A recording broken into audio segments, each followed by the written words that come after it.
తెలంగాణలో మీడియా హౌజుల పేరు మీద స్లాటర్ హౌజులను ప్రారంభించారు.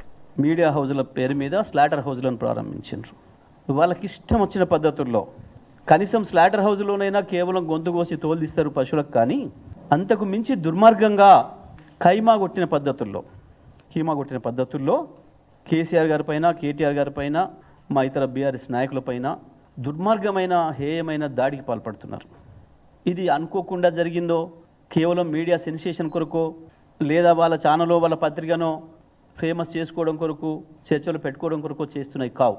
ఒక పథకం ప్రకారమే కేసీఆర్ గారి పైన, కేసీఆర్ కుటుంబం పైన కక్ష తీర్చుకోవాలన్న పద్ధతుల్లో మా మానసిక స్థితిని దెబ్బతీయాలని, మా ఆత్మస్థైర్యాన్ని దెబ్బతీయాలని, కేసీఆర్ గారిని తక్కువ చేసి చూపించాలని, కేసీఆర్ గారు సాధించిన విజయాల్ని కనపడకుండా చేయాలని, వాళ్ళ వైఫల్యాల్ని దేశంలో ప్రభుత్వాన్ని నడుపుతున్న పార్టీ, పక్క రాష్ట్రంలో ఇవాళ ప్రభుత్వాన్ని నడుపుతున్న పార్టీ వాళ్ళ వైఫల్యాన్ని కప్పిపుచ్చుకోవడం కొరకు, కేసీఆర్కు మళ్ళీ ప్రజల్లో పెద్ద ఎత్తున మద్దతు వస్తుంది, ప్రజలు ఉవ్వెత్తున కదులుతున్నారు, కేసీఆర్ మళ్ళీ ఫినిక్స్ పక్షిలాగా లేచి వస్తున్నాడు, కేసీఆర్ని దెబ్బ కొట్టాలి అని చెప్పి ఒక కుట్రపూరితమైన పద్ధతుల్లో ఈ దాడి చేస్తూ ఉన్నారు.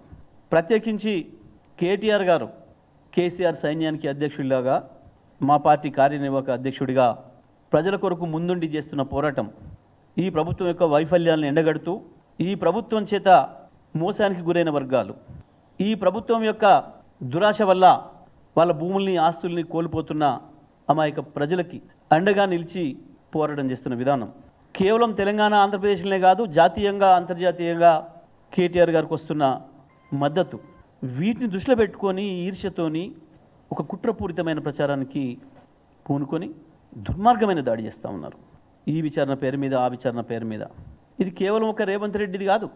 రేవంత్ రెడ్డి ఆఫ్టర్ ఆల్ ఒక టూల్, బీజేపీ, తెలుగుదేశం, చంద్రబాబు చేతుల్లో ఒక టూల్ మాత్రమే. చంద్రబాబు తన ఆటలు తెలంగాణలో సాగవని, బీజేపీ పేరు మీద కూడా తెలంగాణలో ప్రజలు మద్దతు ఇస్తలేరని పథకం ప్రకారమే రేవంత్ రెడ్డిని కాంగ్రెస్లోకి పంపించి ఇక్కడ ఒక కీలుబొమ్మలాగా ఆడిస్తున్నారు.